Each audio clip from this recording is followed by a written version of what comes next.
All right, let's pray. Father, I thank you for the word that you have given me. Thank you for the way that you have been preparing this for months and just all the different connections that have been made through this general idea. And I just ask that you would give me the words to say, that you would be my source in this, and that you would come through and that you would honor me. In Jesus' name, amen. All right, so I love hunting. I love it to this day. I grew up hunting. Me and my dad, my grandpa, my cousins, and my brother would go hunt all the time. It's still my favorite thing to do. It's my favorite thing to do then. And we would hunt everything there is to hunt in Georgia. The deer, hogs, quails, turkeys, ducks. And my favorite was doves, because hunting doves is not really what you would think about when you think of hunting, right? It's not very physically strenuous. You don't have to have a great knowledge of the outdoors to do it. See, everything else, like deer, if you're going to find deer, you have to either sit in a stand for hours and hours, or you have to know them well enough to follow their tracks, right? Or if you're going to hunt quail, you have to have like special dogs that can go and find the quail and kick them up. You hunt. You're hunting turkeys, you have to call them in, and they can hear so well that if you don't do a perfect call, you're going to spook them, they're going to go away. You're hunting ducks, you're calling them in from way up high in the air, you have to be able to position the call well. It's really complicated, but with doves, that's the easy part. Right? You just have to be where they're going to be. So you go sit in a cornfield or an old peanut field or something and wait for them to come in. But the hard part is shooting them out of the air. Because when they fly in, they fly really fast. And I remember when I was a kid just being amazed at my grandpa and my dad and my uncles who would just make it look so easy. Like these doves would fly in and they'd just throw their gun up and it'd be on the ground. And then I'd be running to go get them because we didn't have dogs. So it made it look so easy. And I'll never forget the first time my dad let me shoot. And then I was sitting there with my shotgun and I shot 2 boxes of shells, which is 50 shots. I shot 50 times and I left with 1 bird. Because when they fly in, they start realizing they're getting shot at. They start bobbing and weaving around, and it's hard. And I was like so discouraged, and I was asking my dad, like, how do you get better at this? And he explained to me, and it's just common sense, really. He'd been doing it for 50 years. My grandpa had been doing it for 70 years. They've been doing it their whole lives, and so it's just second nature. You learn to where to place the shot, and it just becomes easy. And eventually I started getting good at it too. I started to get where I could go out and I could definitely not shoot as good as my grandpa and my dad, but I could get up there. And so when I got to high school, I knew I wasn't going to be good at like football or soccer or anything, but there was a shotgun team, and I was like, I can do that, right? I can shoot shotguns. I know I can go and do well in that. So I went to the tryouts, and a standard round of competition shotgun shooting is 100 rounds. And it's kind of what you might think about. They throw the orange clays out, you might have heard it, skeet shooting or sporting clays, all these different disciplines, but they throw these orange clays out, and they're going like 100 miles an hour, and you have to try to shoot them out of the sky, right? And I shot 60 out of 100. I remember thinking, like, that's good. That's got to be really good. And I thought it was good until I went to my first competition, and I realized that the guys that were classified in higher classes, I was in like class E, right? The guys that were like A or double A even were hitting 100 out of 100 every time. The guys that shoot well never miss. When I mean never, I mean like they never miss. It would come down to like 3 guys who had all shot a perfect score. And then they would go on for hours just doing a shootout. They would throw another target, and he'd shoot, and he'd hit it. They'd throw another target, this guy would shoot, and he'd hit it. It'd go on for hours until somebody finally slipped up and missed one because they got like tired, right? They never missed. So I went back and started practicing it, and we would shoot, me and my teammates, like 700 shots a week in practice, trying to get good. And eventually I did start to get better. And I was shooting up in the 90s. And I remember my coach came behind me one day and he said, Andrew, you're starting to get good. You're starting to get up in the numbers. Now I want you to start breaking them the right way. Mm-hmm. And I was like, what does that mean? Right? It said the standard for shotgun shooting is perfection. If you're not breaking 100 out of 100, it's not good enough. And then even once you do start getting up there in the numbers, if you're not turning them into powder, it's still not good enough. It has to be perfect shots every time. That's the standard. And these guys that were good, like they were good because they knew that. They knew they had to be perfect. And so they would go in and they would, some of my teammates would have like special one-on-one teaching with the coaches, or they'd come and they'd shoot extra practice rounds on the weekend. Some of them even put shooting ranges in their backyard. They just practice constantly. I never shot a perfect score. It wasn't going to happen for me because I didn't have that kind of dedication. But it's that kind of dedication and that kind of call to betterment that I see in John chapter 15. So if you'll turn there with me, John chapter 15, I think we're going to see some similar patterns of dedication and betterment as these guys that were really good at shooting shotguns. So John chapter 15, verse 1, he says, I am the true vine. This is Jesus talking to his disciples. I am the true vine, and my Father is the vine dresser. Every branch in me that does not bear fruit, he takes away. And every branch that does bear fruit, he prunes, that it may bear more fruit. Already you are clean because of the word that I have spoken to you. Abide in me, and I in you. As the branch cannot bear fruit by itself unless it abides in me, the vine, neither can you unless you abide in me. I am the vine, and you are the branches. Whoever abides in me, and I in him, he it is that bears much fruit. For apart from me, you can do nothing. If anyone does not abide in me, he is thrown away like a branch and withers. And branches are gathered and thrown into the fire and burned. If you abide in me and my words abide in you, ask whatever you wish, and it will be done for you. By this my Father is glorified, that you bear much fruit, and so prove to be my disciples. By this my Father is glorified, that you bear much fruit, and so prove to be my disciples.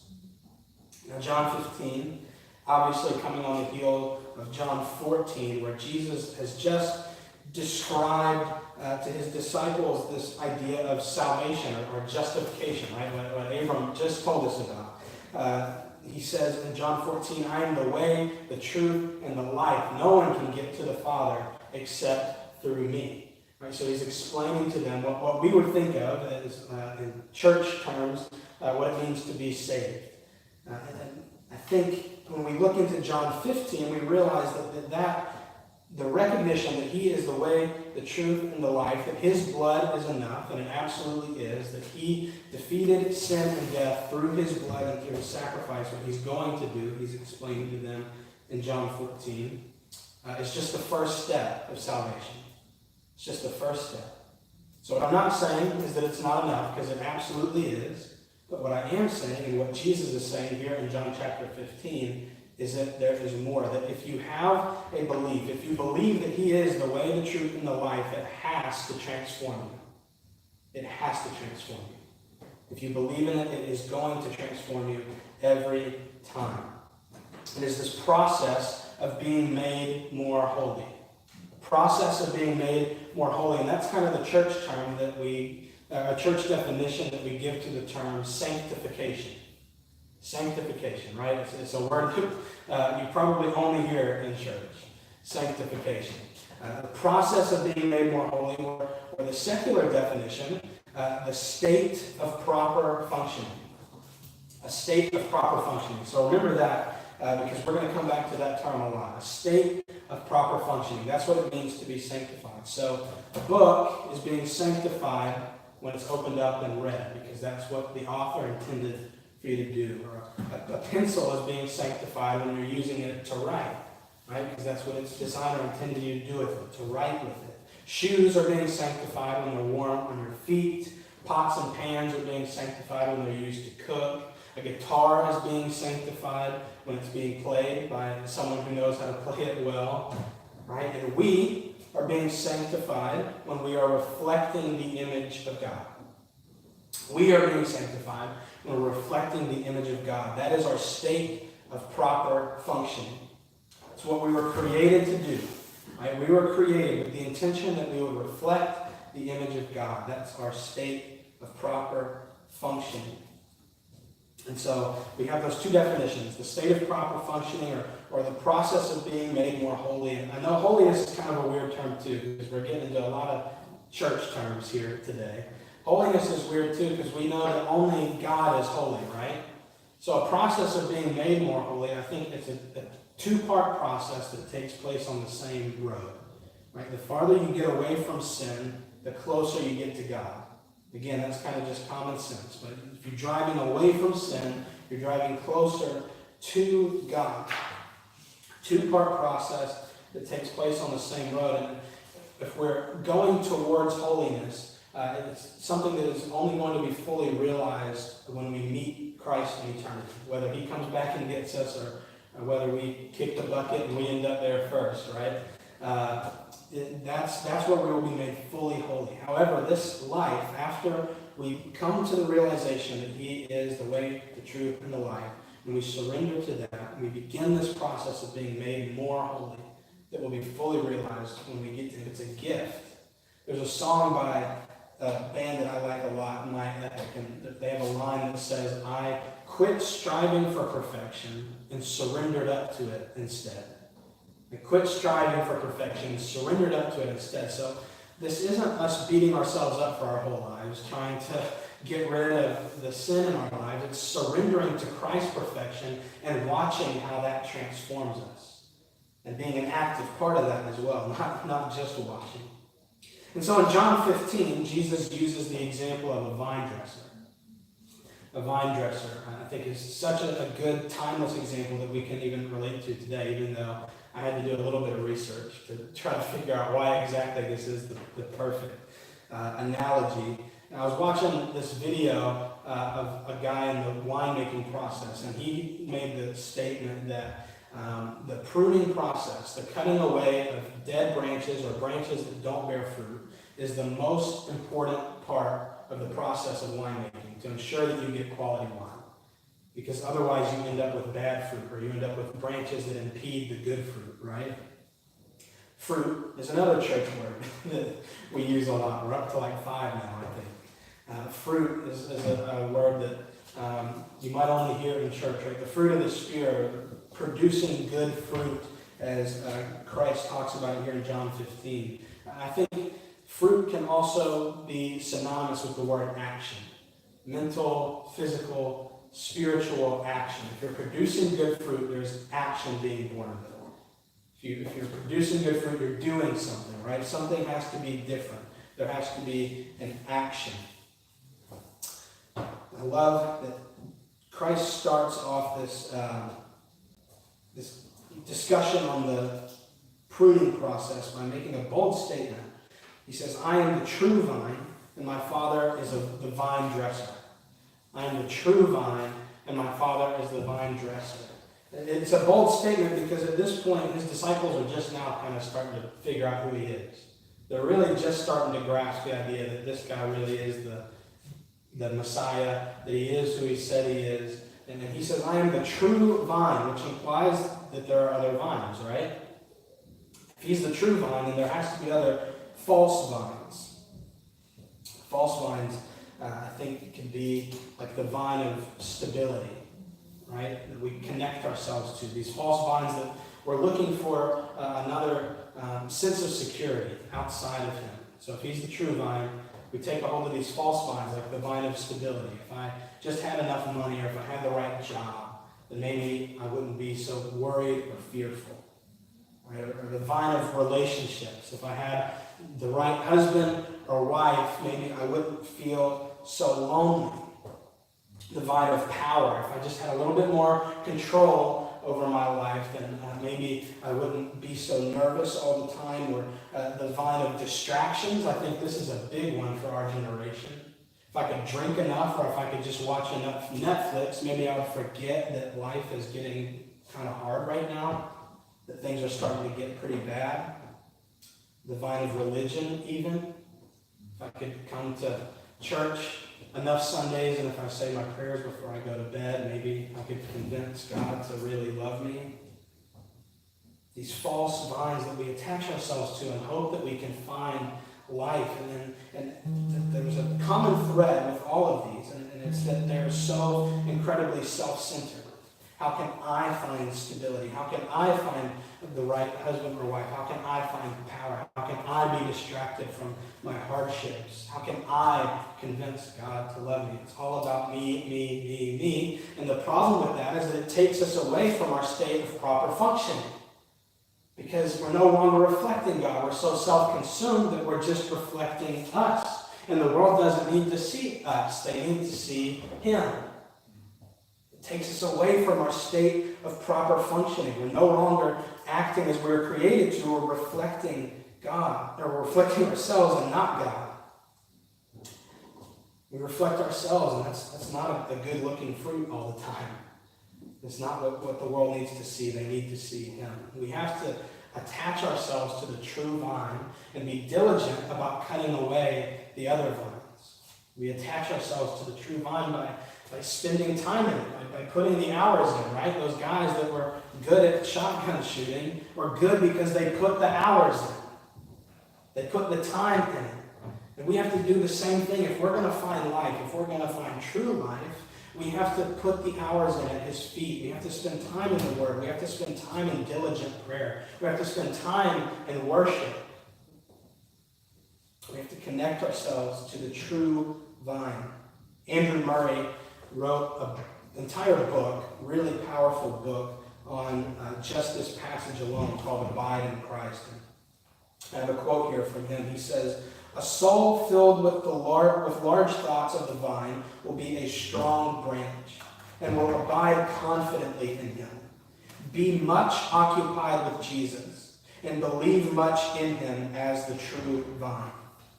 Be much occupied with Jesus and believe much in Him as the true vine. Romans 8, 5-7 says, "For those who live according to the flesh set their minds on the things of the flesh, but those who live according to the Spirit set their minds on the things of the Spirit. For to set the mind on the things of the flesh is death, but to set the mind on the things of the Spirit is life and peace. For the mind that is set on the flesh is hostile to God, for it does not submit to God's law. Indeed, it cannot.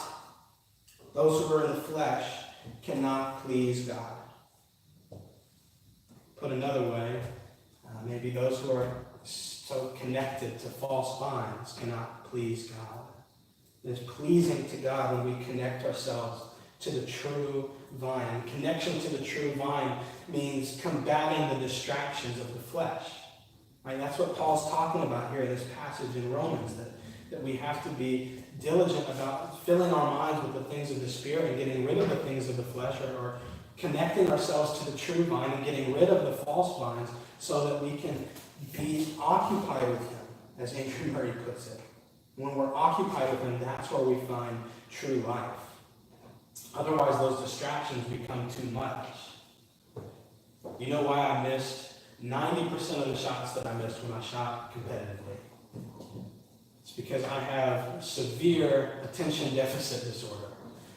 It is almost impossible for me to concentrate on almost anything for longer than 5 minutes, right? That's how you know that this all happening is a miracle.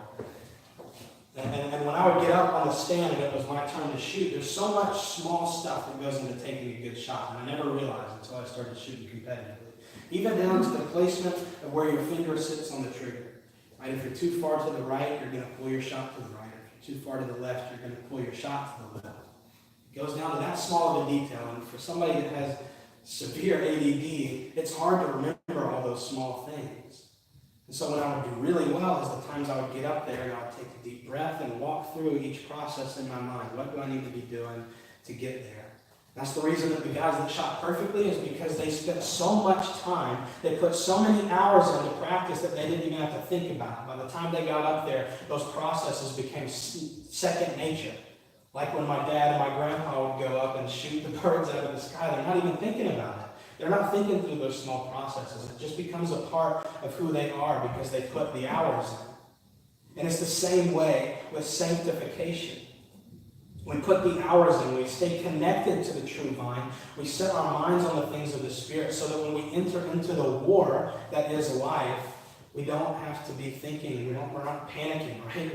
We're grounded and we're connected to this true vine that feeds us and gives us life. I love that the ESV version uses the word abide. Right? If you're reading out of an NIV or an NLT or something like that, then it probably says remain in me. I think that the ESV gets it so perfectly in a word, this whole passage. Abide. Take up your residence in me. Make your home in me. Live in the source of true life.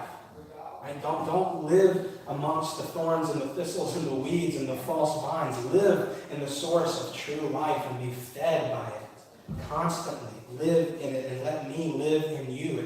It's a two-way relationship. He's not just asking us to live in him. He's asking us to invite him to live in us.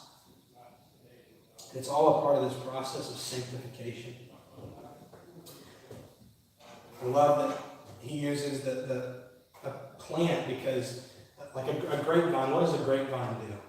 You can tell me. You can call out. That's not a rhetorical question. What does a grapevine do? Anybody. This is easy.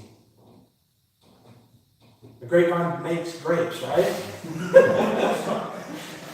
Man, okay, maybe a harder question than I thought it was going to be. A grapevine makes grapes. If you had a grapevine that wasn't making grapes, you'd start to wonder what you had, right? If you had a grapevine that was spitting out apples, you're like, okay, maybe this isn't a grapevine. Or if you have a grapevine that's not producing anything, you assume it's probably dead, or it's not what you thought it was in the first place. Grapevines have to be producing fruit, or they're not grapevines, right? That's what they're created to do. And in Matthew, chapter 7, verses 15 through 20, says, this is Christ speaking again, so every healthy tree bears good fruit, but the diseased tree bears bad fruit. A healthy tree cannot bear bad fruit, nor can a diseased tree bear good fruit. Every tree that does bear good fruit is cut down and thrown into the fire. Thus you will recognize them by their fruits. Thus you will recognize them by their fruits. This is another incredibly bold statement on Jesus' part. He's saying, do you want to know if somebody's in my camp? Do you want to know if these guys are really my disciples? Then look at their fruit. Look at the action. Look at what they do. And if it's not what I told them to do, then they're not with me. It's convicting, isn't it? James chapter 2 says that faith without works is dead faith. Remember a few years ago, somebody asked me to preach on that passage, and the more I started studying it, the more scared I got. Faith without works is dead faith. Now, what that doesn't mean is that we're saved by works, because we know that that's not true.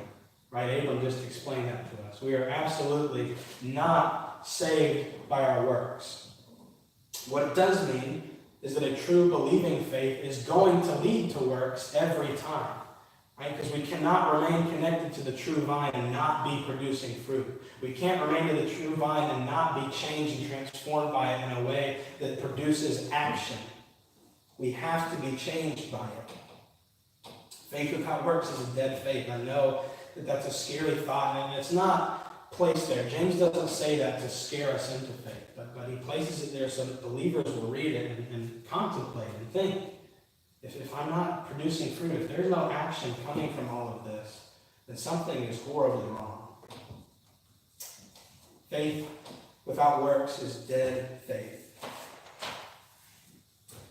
We cannot remain connected to the vine and not be producing good fruit. However, it is also not our fruit that saves us. And again, Jesus is so intuitive that he places verse 3 here in John 15. Verse 3. It almost seems like it doesn't fit there. It almost seems out of place unless you start reading it and you start getting these same convictions that I was getting, right? He says, already you are clean because of the word that I have spoken to you. Already you are clean because of the word that I've spoken to you. And so all we have to do is look back and see what is the word that he's spoken to them. John 14, verses 18 through 20. He says, I will not leave you as orphans. I will come to you. Yet a little while, and the world will see me no more. But you will see me. Because I live, you also will live. In that day you will know that I am in my Father, and you are in me, and I in you. Because he lives, we live. Right? Because he is connected to the Father, so we get to be connected to the Father because we are connected to him who is the true vine. That's good news, friends. That's really good news because he went to the grave and experienced that separation from God and then rose again. We don't have to. He went to the grave so that we would never have to know what it was like to be separated from God in the way that he was for those few days. He went to the grave and rose again so that we could cut ourselves off from these false vines and not have to be consumed with the fears and the anxieties and the false senses of security from vines that do not produce life, from vines that do not feed. And so that we can attach ourselves to the true vine who does feed and who produces life and confidence. And it is in that place, friends, that place of utter dependence that we find our proper state of functioning. It is only in that place of utter dependence that we find our proper state of functioning. If you don't get anything else from today, that is what I hope you take. Only in a place of utter dependence can we find our proper state of functioning. Only in a place of utter dependence can we become who we were created to be. It is only there that you will find your true identity as a son or a daughter or a co-heir with Christ of the coming kingdom of God, who he created you and set you apart to be. But you can't find it if you're so self-consumed, if you're so attached and holding on to the things that the world has to offer you. You can only find it by detaching yourself from that and connecting yourself to the true vine. So what does that mean for us? Some of you have found this truth, right? I know that because I know you guys. You found this truth. And to you, I would say, ask him to prune. Invite him into your life because none of us are perfect, right? None of us have been fully realized in that perfection yet. Ask him to search your heart and reveal to you the places where you're still have a death grip on false vines. It's a hard process and it's a scary process, but I want to challenge you to do that. Really do that when you leave here today. Pray and ask God to search your heart. And then be diligent and obedient to cut it away. Some of you have not found this truth. Some of you remain skeptical. You don't believe that he's enough. You don't trust that if you cut yourself off from the false vines, that the true vine is going to be enough, that he has something better to offer you. And to you, I would say, I understand. I've been there before. I know what it feels like to be absolutely terrified to let go of these false vines because it feels like they're giving you hope and life. I know what it's like. I know it's terrifying, but I want to encourage you to come and listen to me tell you my story about how God showed me where to cut off some of these major vines that I was holding on to and showed me where his true vine was, and it didn't make any sense. It didn't make any sense that I would let go of something tangible and go to this unknown God who I can't see with my eyes. But I can tell you that it has worked out for the best in every situation. And that as he continues to sanctify me, as he continues to reveal to me each of these false vines that I still remain so tightly holding on to, and cut them away, as I release in horror, I eventually find a grip on the true source of life, and I would have it no other way. Invite him. I love the Psalm 34 says, "Come, taste and see that he is good." So for those of you who remain skeptical, I would ask you to take that call, to come and taste and see that he is good. Try it out. Think about something. Maybe start somewhere smaller, or this might be big for some of us, but like Netflix, a distraction. Cut that out and replace that with time in his word and see if it doesn't give you real life. See if you don't start to get into some of the deeper things. It doesn't start to convict you and instead of just distract you from the real problems. See if some of the problems don't start to get dealt with. Ask him to direct you away from your sin and towards him so that you can reflect him in your state of proper functioning. So that you can become who you were created to be as an image bearer of God, says Genesis.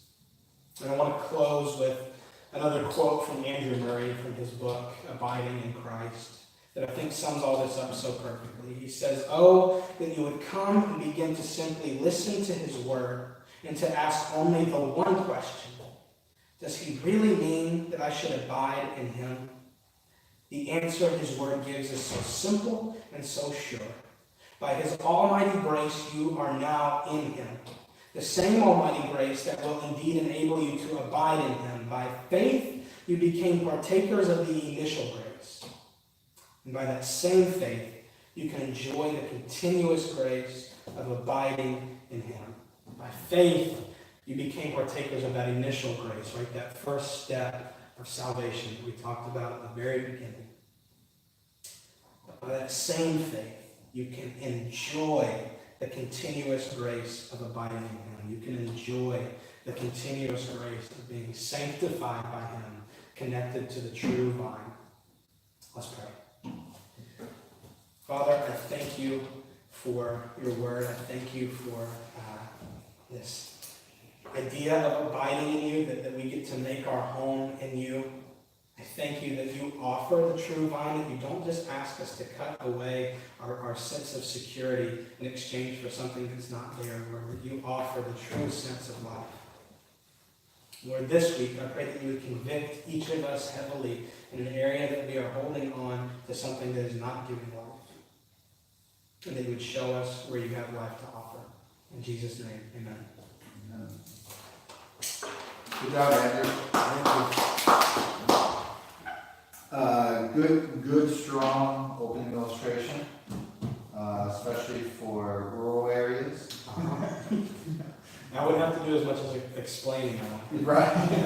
In the non-rural areas, you might want to save the doves, but the seed should works there. Yeah. So all around, really good illustration.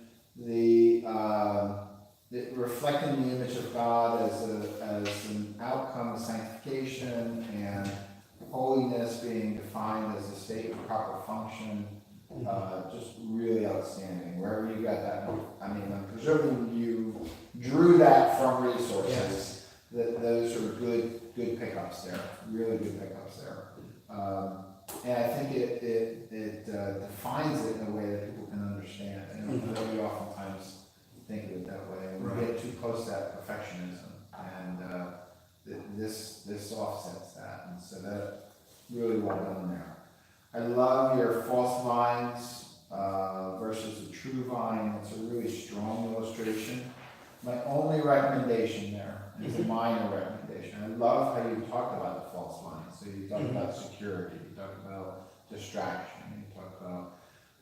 I think you could set yourself up there or somewhere later in the sermon to talk about what is the fruit that those vines create. Oh, I do have that. I just didn't say it. That's okay. Yeah. You understand what I'm saying? Yeah. Because then when you get around to your application, when you're starting talking about how scary it is, because I love that. I mean, that is what it is for a mountain. We forget what it's like. I knew I was missing something. When I got to the end of that section, I was like, what is it? When you get to the application for the non-believers, Right. I know that fruit tastes really good now, but I promise you, one day, this is what distraction will lead to. This is what grabbing of security is going to lead you to paranoia, actually, eventually. You know, so we think it's going to give us one thing, it gives us another. But taste the fruit of Jesus. That is the fruit that you want to bear. And now you've made it like, oh, what do I want that fruit for? Right. How about this? You know? Right. So if it's in there, bring it out. Okay. Because that would it wasn't weak without it, but I think it could be that much stronger. That was one of the things that I was trying to remember today. There was something that I didn't have written down in my notes. And I was like, I need to go back and write that in or I'm going to forget it. So now, when you guys are really preaching this stuff, okay, and even in here to some degree, trust that what you forget along the way, God has you forgetting for a reason. Yeah. If you've done your work to properly prepare, I mean, if you're just going in and not feeling like you need to prepare because God's just going to give you everything, then we've got other theological issues. But if you've prepared well and you forget, then you just trust. This is not what God wanted to say today. Yeah.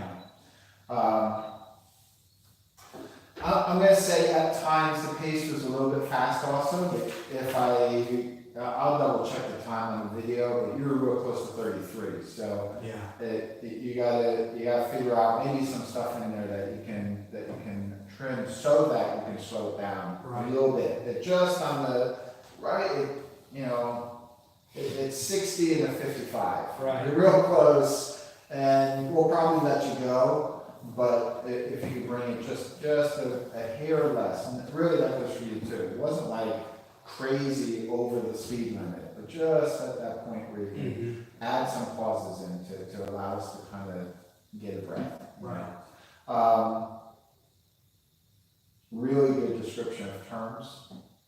We use a lot of biblical terms, and even explaining what we as Christians mean by fruit as opposed to was really good.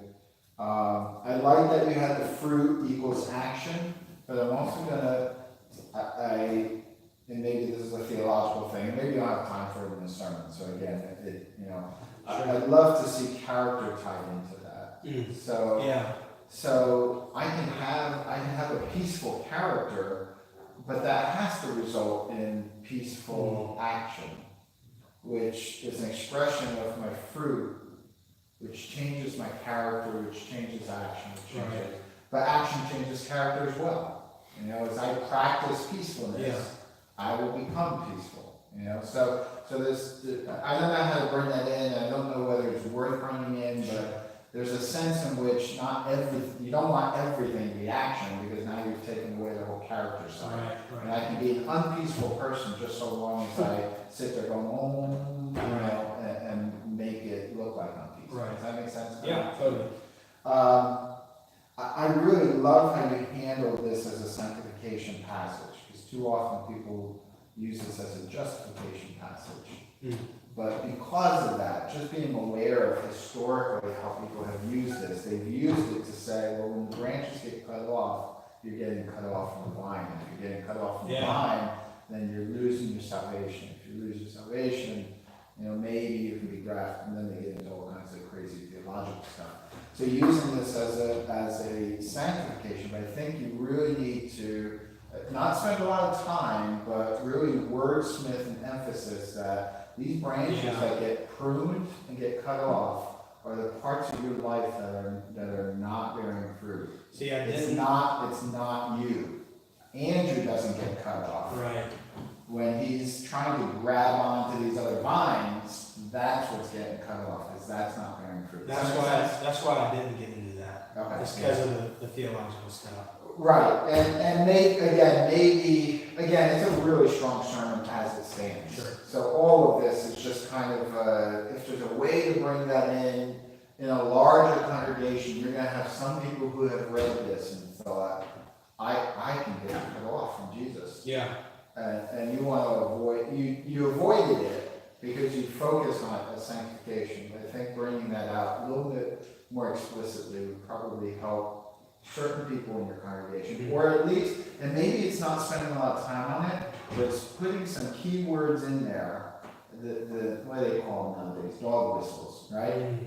Dog whistles in your sermon that people are going to be coming up to you afterwards going, what do you mean I don't lose my salvation? Yeah. And now you have the chance to spend 20 minutes explaining to them why this is about justification. Yeah. Right? So maybe it's not even sometimes in your sermons explicitly talking about stuff, but putting stuff in there that people are going to come up to you afterward and I need clarification on that. And that allows you to kind of expand on it. So, very well done. Great job. Good job.